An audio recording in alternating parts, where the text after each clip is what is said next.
Então, gente, na nossa última aula, nós começamos a entender, né, como que é a estrutura da matéria.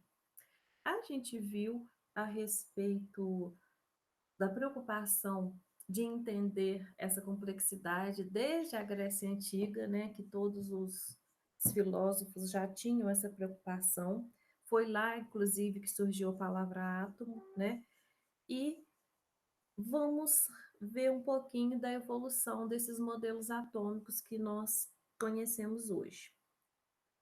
Vou pegar uma apresentação aqui para a gente ir acompanhando.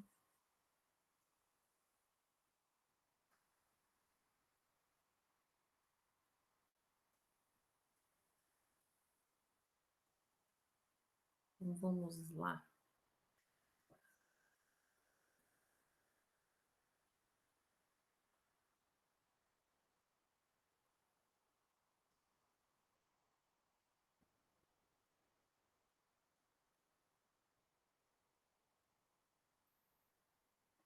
Então, semana passada a gente comentou um pouquinho sobre a descoberta do átomo, né?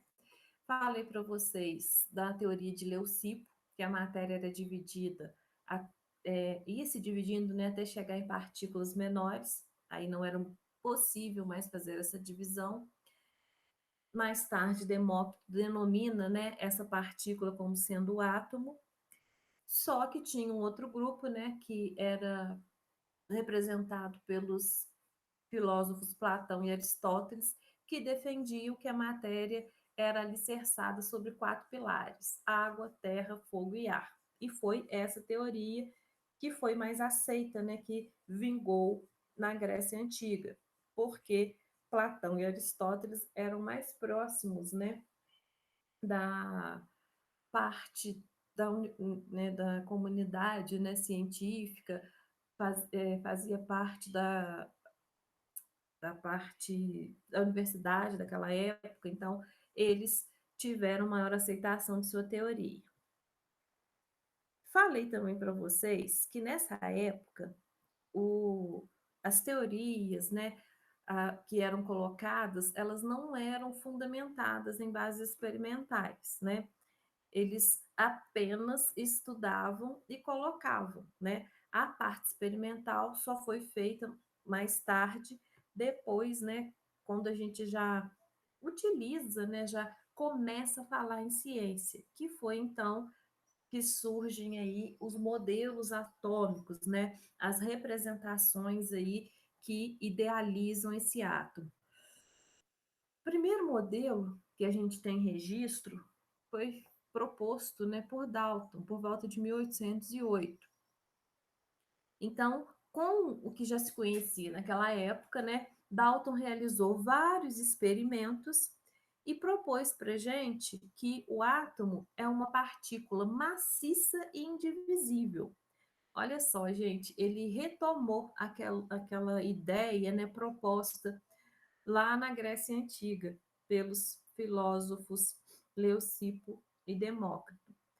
Sempre que a gente for falar de uma representação do átomo, a gente vai procurar alguma coisa que se assemelha a esse modelo, né, nos dias atuais, para que a gente não esqueça. Então, como Dalton definiu o átomo como sendo uma partícula maciça e indivisível, a gente pode associar isso a uma bola de bilhar, né? Aquela bola de sinuca, ela tem uma massa considerável e é difícil de ser quebrada. Então, por isso a gente fala o modelo de Dalton, o modelo da bola de bilhar. Este modelo foi aceito, né, até 1897 e essa é a representação dele, tá vendo? A nossa esfera aqui, ó, e aqui composto de massa, por isso maciço. E segundo Dalton, né, chegava nesse ponto, não havia mais divisões, não era mais possível dividir o átomo. Só que, em 1897, um outro cientista chamado Thomson, ele começou a observar experiências em tubos de Crookes, e o que acabou levando à descoberta dos elétrons. Como é que seriam esses tubos, né? Seriam alongamentos, assim, tubos mesmo, tá? Só que com uma saída de ar embaixo, com um polo positivo e um polo negativo. Qualquer que fosse o elemento, o gás que fosse colocado ali dentro, o comportamento era sempre o mesmo. O gás, ele sempre procurava se colocar, né, se ajeitar próximo ao polo negativo e a sombra, né, uma luminosidade que era produzida por aquele gás, ela sempre também tendia para o polo positivo do nosso tubo. Então, Thomson começou a questionar como que o átomo é composto, né, por essas esferas aí maciças e indivisíveis, se sempre tem essa questão aí dessa posição do gás, dessa posição da luminosidade, da sombra que é produzida. Então, ele chegou à seguinte conclusão, que o átomo, ele possuía partículas menores que ele, que são, hoje, né, a gente conhece como sendo os prótons, as nossas cargas positivas, por isso a posição do gás sempre no lado negativo, e os elétrons, que são as nossas cargas negativas, por isso a produção da luminosidade sempre do lado positivo do tubo. Então, diante dessa descoberta, Thomson propõe para a gente um novo modelo. O átomo seria uma partícula maciça, mas não indivisível. Seria formado por uma geleia com carga positiva e nessa geleia estaria grudado, incrustado os elétrons. Quando a gente fala do modelo de Thomson, a gente associa a um pudim de passas, tá? Essa geleia aí de cargas positivas seria aquela massa, né? Aquele líquido que a gente bate no liquidificador e leva para cozinhar. Então, aquela parte macia, né? Mas do pudim. E antes da gente colocar o pudim lá na forma para levar para o forno para cozinhar, a gente espalha uva passas ali.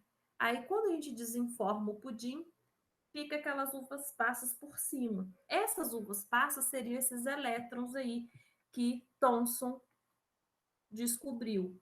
Olha a representação do modelo de Thomson, ó. Aqui nessa parte mais escura, né, amarronzada aqui, ó, tá vendo? Tá a nossa geleia, as nossas cargas positivas, olha o sinalzinho de mais. E na mesma quantidade, grudado aqui, as cargas negativas, os nossos elétrons. Lília, por que você falou na mesma quantidade? Para manter a neutralidade do átomo, tá? Se estamos trabalhando com cargas positivas e negativas, eu tenho que ter as duas na mesma quantidade, para que meu átomo se mantenha neutro. Aí, gente, né, durou mais um pouquinho essa representação feita por Thomson, só que outras descobertas foram acontecendo. Começa, gente, a fazer o estudo da radioatividade dos átomos. Rutherford, Madame Curie, o marido dela, tá? E eles descobrem, então, né, que existem átomos mais radioativos, e Rutherford, que era um desses estudantes, né, desses cientistas que se dedicava ao estudo da radiação dos átomos, resolve, então, fazer uma experiência. Que ele fez? O que ele imaginou, então? Aqui é a experiência de Rutherford. Olha, ele pegou o polônio, que é um átomo, né, bem radioativo, protegeu ele todinho, tá vendo? Com esse cubo de chumbo aqui, e só deixou um orifício aqui, aonde ia sair a radiação, tá? Que essa radiação, ela é representada pelas partículas alfa. Colocou à frente dessa abertura uma fina lâmina de ouro e protegeu, tá vendo? Tudo em volta da lâmina com esse material fluorescente aqui, tá? Sulfato de zinco. Por quê? Aonde essa radiação, nessas partículas alfa batesse, produzia uma luminosidade.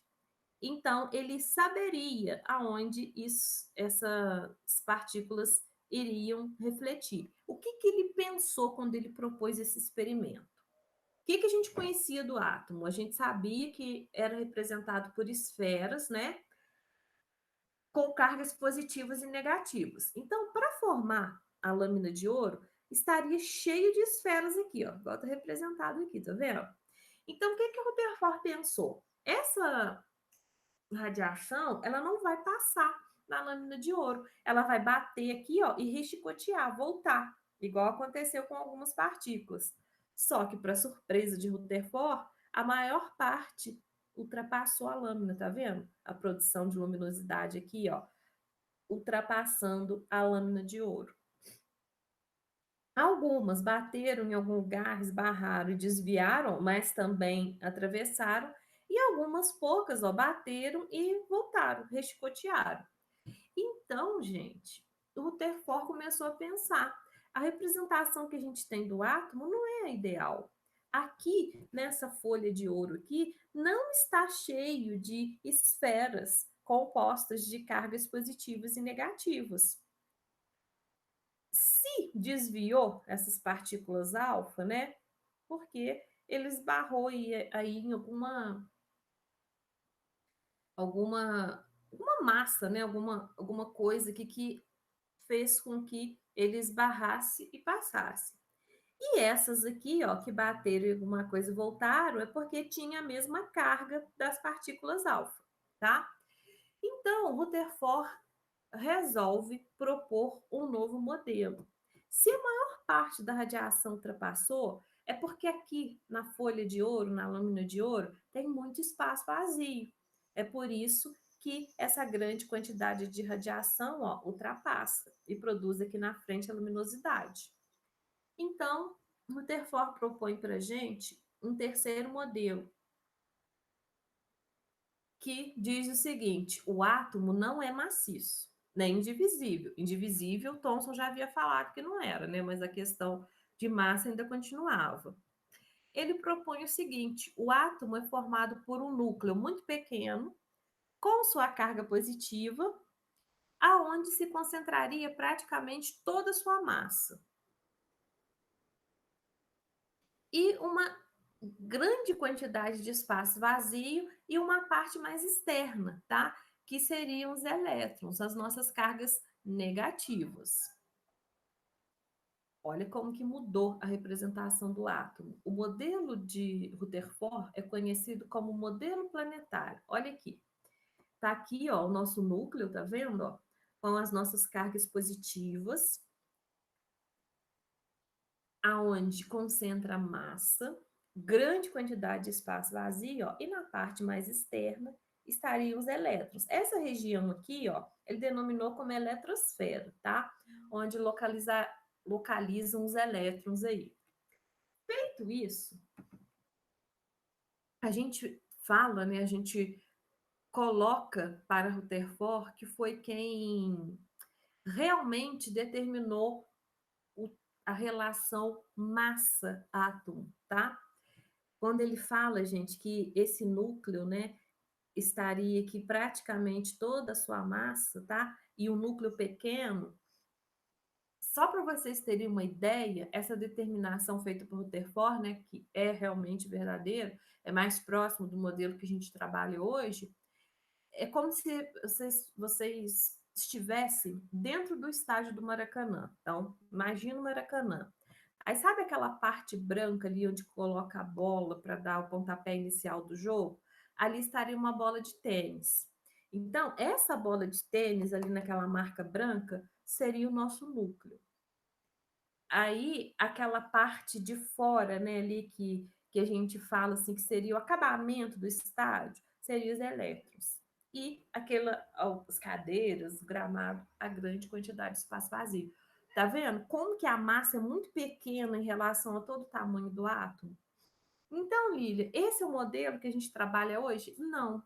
Por quê? Eles questionaram o Rutherford da seguinte forma: se a gente está trabalhando, né, com um núcleo com carga positiva e esses elétrons que têm essa carga negativa são cargas opostas. Como a gente sabe, os opostos se atraem. Então, essa rotação desses elétrons aqui, ela vai ficar até quando? Vai chegar um ponto que esses elétrons serão atraídos pelo núcleo, né? A carga positiva vai atrair as negativas aqui, aí termina toda essa rotação, ou esses elétrons vão ficar girando aqui ao redor desse núcleo e o tempo vai passando e eles vão se distanciando cada vez mais e o núcleo perde qualquer atração sobre ele. O Rutherford não soube responder essas questões, tá? Mas só com essa evolução, dentre esses três modelos que a gente acabou de passar por eles aqui, trouxe para a gente muitas informações importantes sobre o átomo. Olha só, surgiram, né, algumas ideias que derivam a partir destes modelos atômicos. Primeiro, todo átomo possui número atômico, que é representado pela letra Z maiúscula, que é o mesmo que o número de prótons, tá? Ou seja, aquelas cargas positivas que está lá no nosso núcleo. Segundo, todos os átomos também possuem um número de massa, que é representado pela letra A maiúscula, que é o quê? A soma do número de nêutrons mais o número atômico, né? Que a gente acabou de ver, que é o nosso número de prótons. E esse esse número de massa, ele é expresso por essa regrinha aqui, ó, por essa expressão. A igual a Z mais N, ó. A é o número de massa, Z é o número atômico e N é o número de nêutrons. E por convenção, gente, a gente representa sempre assim, tá? Ó, aqui seria. Vamos pegar um X qualquer, tá? Que seria o símbolo de qualquer elemento químico. Aqui na parte de cima, na frente do símbolo do elemento a nossa massa atômica. E na parte de baixo, o Z, o nosso número atômico, tá? Então, em qualquer lugar do mundo, essa é a representação, essa é a convenção que a gente tem, tá? Então, determinando isso, né, que todo átomo é formado dessa forma, né, lá no núcleo estão protegidos prótons e nêutrons, né, que são os prótons, né, eles são as características dos átomos, são todas determinadas e desenvolvidas por eles. Surgem para a gente algumas palavras, tá? A primeira são os chamados isótopos. O que é isso? A gente vai começar a comparar os átomos entre si, tá? Então, quando eu vejo uma palavra assim que eu não conheço, né, que é muito diferente do que a gente trabalha, a gente costuma quebrar essa palavra. Ó. Esse pedacinho aqui, iso, quer dizer igual, e topos partes. Então, todo átomo que é isótopo, ele tem uma parte igual, uma característica em comum. Qual seria ela? Olha só. Isótopos são átomos que possuem o mesmo número de prótons, mas difere em número de nêutrons e, portanto, número de massa. Outro detalhe, ó, iso não é igual. E o que ele tem de igual, né? O que é comum? Olha o P de prótons aqui. Então, ele tem semelhante, né, entre esses átomos o mesmo número de prótons. Lília, você acabou de falar que os prótons são responsáveis pelas características dos átomos, certo? Certo. Então, se esses átomos têm o mesmo número de prótons, trata-se do mesmo elemento? Isso mesmo. Olha só, um exemplo que a gente colocou aqui, ó. Eu tenho três isótopos aqui, ó. O prótio, que é o hidrogênio, né, que é representado lá na nossa tabela periódica, o deutério, que é representado pelo D, e o trítio, que é representado pela letra T. Olha só, todos eles têm um próton. Olha o P aqui, ó, carga positiva. Todos eles têm, tá vendo? Ó, em vermelhinho aqui representado. Aí o que vai diferir? O que vai ser de diferente? Ó, o número de nêutrons, ó. Aqui, no primeiro, nem tem, tá vendo? Só tem o próton e o elétron aqui fora, em azul. O deutério, ele já tem o próton e o nêutron, e o elétron aqui. E o trítio, ó, tem um próton, dois nêutrons e o elétron aqui de fora. Tá vendo? São os mesmo átomos, só que ele tem quantidades diferentes de nêutrons. Lília, então, você falou que aqui está representado o elemento hidrogênio, né, com esse nome de prótio. Então, eu posso falar que o prótio, o deutério e o trítio são todos hidrogênios? Sim. Outra coisa que vocês podem guardar, aqueles elementos que estão ali na tabela periódica, eles todos têm os seus isótopos. Uns têm 3, como é o caso do hidrogênio, outros têm 2, tá? E ali na nossa tabela periódica está representado o isótopo, ou seja, a quantidade, né, do elemento que é mais abundante, que é mais fácil de ser encontrado, tá? Segundo grupo. O segundo grupo são os átomos que têm ISO igual, né, que a gente já falou, e olha o A aqui, ó, que representa o quê? Número de massa. Então, eles vão ter como característica em comum o mesmo número de massa. Então, olha a definição. São dois ou mais elementos que possuem o mesmo número de massa, porém, pode ter diferente, né, o número de prótons. Então, se ele vai ter número de prótons diferente, ele não é mais o mesmo elemento químico, certo? Olha aqui o exemplo, ó. Eu tenho o Ca, que é o elemento cálcio, e o Ar, que é o elemento argônio. Olha aqui o número atômico dele, o número de prótons é diferente, tá vendo? Do Ca é 20 e do Ar é 18. Então, são elementos diferentes, distintos. Mas olha aqui o número de massa dele, ó, 40, tanto do Ca quanto do Ar. Observaram um outro detalhe? Átomos que são isótopos, eles vão ter o mesmo número atômico, esse valorzinho de baixo aqui, ó, valorzinho menor que aparece junto com o símbolo do elemento. E átomos que são isóbaros, eles vão ter esse númerozinho de cima aqui, ó, sempre o valor maior. Por quê? O número de massa é a soma de prótons e nêutrons. Então, essas duas características é fácil da gente observar. Quando você olha para os átomos que você está comparando, você consegue ver. Opa, o número de baixo, o número atômico é igual. Então, eles são isótopos. Ah, não, Lili, agora o que é igual é o número de cima. Então, eles são isóbaros. Aí fica fácil, é só a gente olhar, né? Agora, o terceiro grupo são os isótonos. Então, iso a gente já sabe que é igual. E qual parte que vai ser igual? Olha o N aqui, ó. O N não se refere a nêutrons, né? Uma outra partícula que compõe o átomo. Então, olha só a definição, ó. Isótonos são dois ou mais átomos que possuem igual número de nêutrons, porém diferentes número de massa e número atômico. Então, olha aqui o exemplo. Quando a gente olha para esses dois átomos, ó, o Be e o B, não tem nada em comum. Ó. Número atômico diferente. Ó, do Be é 4, do B 5. Número de massa, do Be é 10, do B é 11. Ué, então não tem característica nenhuma igual deles aqui? Lembra que a gente falou que o número de massa é representado, é expresso por A igual a Z mais N? Então, agora eu vou usar essa nossa expressão. Eu vou pegar, né, o meu número de massa, que é o A, ó, e o meu número atômico, que é o Z, e vou fazer a diferença entre eles, ó, 11 menos 5, deu 6.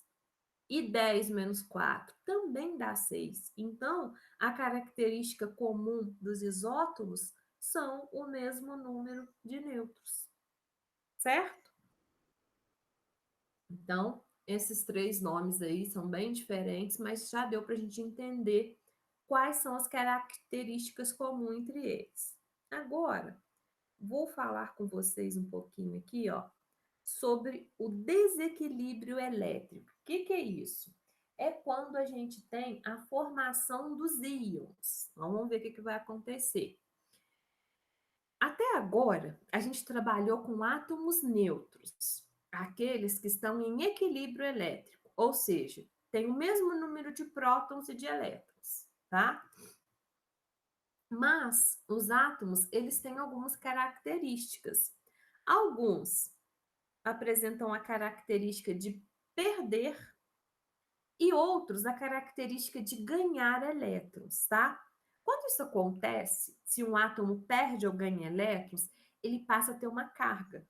Aí surgem para a gente os íons, que podem ser positivos ou negativos. Aí vão receber esses nomes, tá? Cátions ou ânions. Cátions são os íons positivos, que se formam através da perda de elétrons. Sua representação é o símbolo, tá? Esse X aqui representa qualquer símbolo de elemento químico e um sinalzinho de mais aqui, ó, à frente do símbolo do átomo, no lado superior direito, tá? Aqui que vão vir as nossas cargas. Olha só um exemplo, ó. Eu tenho o átomo de Na, que é o sódio. Olha aqui, esses pontinhos pretos indicam para a gente os elétrons, ó. Eu tenho dois aqui, aqui eu tenho, ó, 2, 3, 4, 5, 6, 7 e 8, tá vendo? E aqui de fora eu tenho um só, tá vendo? Nessa outra linha aqui em azul. Quando eu formo o íon, o cátion Na+, ó, o que aconteceu? Tá vendo? Esse último elétron aqui, ó, dessa linha mais externa, ele foi retirado, tá vendo? Então, o que aconteceu com esse átomo? Ele perdeu um elétron. Por isso, ele ficou com o sinalzinho de positivo aqui, ó, tá vendo? Aqui tem um elétron a mais do que aqui. Lília, mas ele está perdendo elétrons e ele está ficando com sinal positivo? Sim. Lembra de um detalhe: elétrons são as nossas cargas negativas. Então, o que aconteceu agora? Lembra que a neutralidade era a mesma quantidade de elétrons e prótons? Agora eu tenho um próton a mais. Porque a alteração foi feita só aqui, ó, só com a retirada desses elétrons. Os prótons que se encontram aqui no núcleo não foram alterados, são os mesmos, certo? E os ânions? São os íons negativos que surgiram com o recebimento de elétrons. A representação deles, gente, é assim. O X, que representa qualquer símbolo, né, qualquer elemento, e um sinalzinho de menos aqui, ó, na parte superior, na frente do símbolo do elemento do lado direito, tá? Olha o exemplo. Olha aqui o átomo de cloro. Vamos pegar só essa linha mais externa aqui, ó. Quantos elétrons tem? Ó? 1, 2, 3, 4, 5, 6 e 7, tá? Agora, olha aqui, quando ele já tem o sinalzinho de menos, quando ele já se formou o íon Cl-, né? Que é o nosso ânion, porque tem o sinal negativo, ó. 1, cliquei, desculpa, em vez de... Ó, 1, 2, 3, 4, 5, 6, 7, 8. Tá vendo? Chegou um elétron. Então, por isso que ele está com esse sinalzinho de menos aqui, ó, informando para a gente que ele tem um elétron a mais do que o número de prótons. Certo? Quando a gente consegue, então, formar esses íons, gente, aí surge para a gente um quarto grupo, que são os isoeletrônicos, ou seja, iso é igual e é de quê? De elétrons. Então, eles vão ter o mesmo número de elétrons. Olha só. Os, as espécies, né, que têm essa característica em comum, elas possuem o mesmo número de elétrons. Lili, até agora, quando a gente falou de isótopos, isóbaros, isótons, você falou sempre átomos. E por que agora é espécies? Porque agora, gente, pode entrar os átomos e os nossos íons. Olha aqui o exemplo, ó. Eu tenho o íon Na+, que é um cátion. Eu tenho o íon O2-, que é um ânion, e tenho o elemento neutro, Ne. Tá vendo? Ele não tem sinal, ele não tem carga. Então, ele é neutro. Olha só para a gente ver. O nosso íon Na+, ele tem 11 prótons, ó, E esse sinalzinho de mais indica que ele perdeu um elétron. Se ele perdeu um elétron, ele ficou com 10. E apresenta 12 nêutrons. Como é que eu sei que ele tem 12 nêutrons, Lili? 23 menos 11. Agora, olha o nosso segundo íon, né? Que é o nosso ânion, O2-. Ele tem 8 prótons, ó, número atômico igual a 8.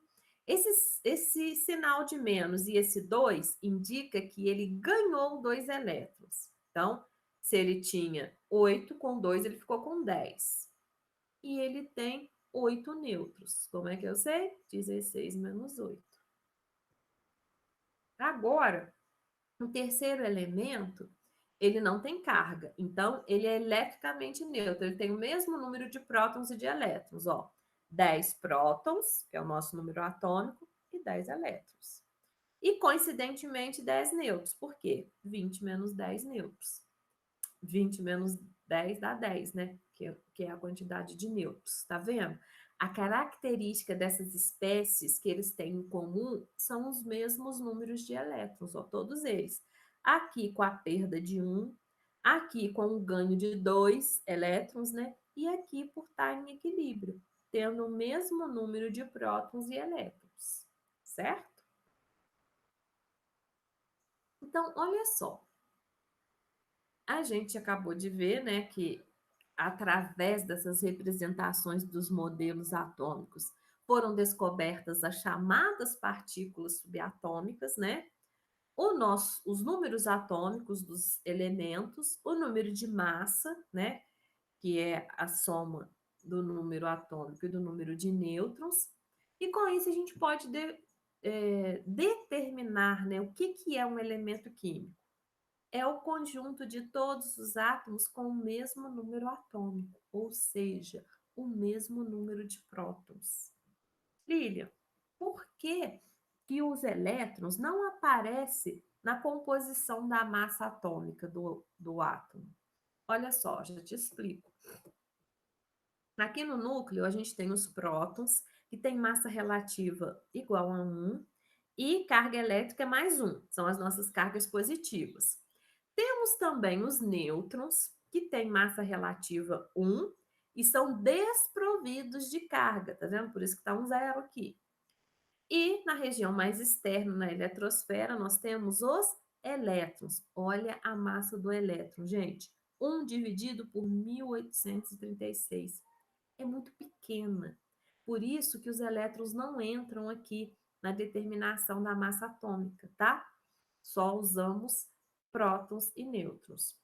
E que vocês sabem são as nossas cargas negativas, por isso o menos 1 aqui, certo? Isso aqui eu vou deixar para a próxima aula, tá? A gente não vai falar sobre distribuição eletrônica hoje. Semana que vem a gente fala, tá? Então, deixa eu terminar a apresentação aqui e voltar. Viram, gente, como que é importante a gente entender como que é essa evolução, né? Essa melhora dos modelos atômicos, das representações? Só um detalhe para a gente fechar. No modelo de Rutherford, falou em prótons, né, no núcleo, carga positiva, e falou em elétrons na região mais externa, mas não falou de prótons, Lívia. E você terminou a aula falando das 3 subpartículas que são prótons, nêutrons e elétrons. Rutherford, gente, não conseguiu determinar o nome, né, identificar, mas ele sabia que ali no núcleo tinha mais uma carga. Mais uma carga não, mais uma partícula, além dos prótons. Aí, alguns anos depois, um outro cientista chamado Cavendish determina, confirma, né, a ideia de Rutherford e determina que são os nêutrons, tá? Que só apresentam massa, mas não apresentam carga. Certinho? Deu para entender, meninos? Aham. Bastante informação na aula de hoje, né? Vou dar uma resistida depois, né, para fazer as anotações no caderno, mas deu para pegar. Isso, né? Isso mesmo, isso que eu ia sugerir. Agora vocês dão uma lida na apostila, né? Essa aula está gravada, mas faz igual você falou, Davi. Vem fazendo as anotações, né? De algumas coisas que não tem na apostila. Isso mesmo, é essa a intenção nossa. Excelente. Aí semana que vem a gente termina esse capítulo, que eu vou falar da distribuição eletrônica, vocês vão ver que nem tem na apostila. A apostila termina com a aula que a gente falou hoje, que são o desequilíbrio elétrico aí, os íons. Minto, ainda tem o modelo de Bohr, que a gente vai falar semana que vem. Então, semana que vem tem o modelo de Bohr e a distribuição eletrônica. Assim a gente termina o capítulo 2. Combinado? Combinado, Então, combinado. beleza. Então, meninos, muito obrigada pela presença e atenção de vocês, tá? Vou parar de gravar a nossa aula aqui agora. E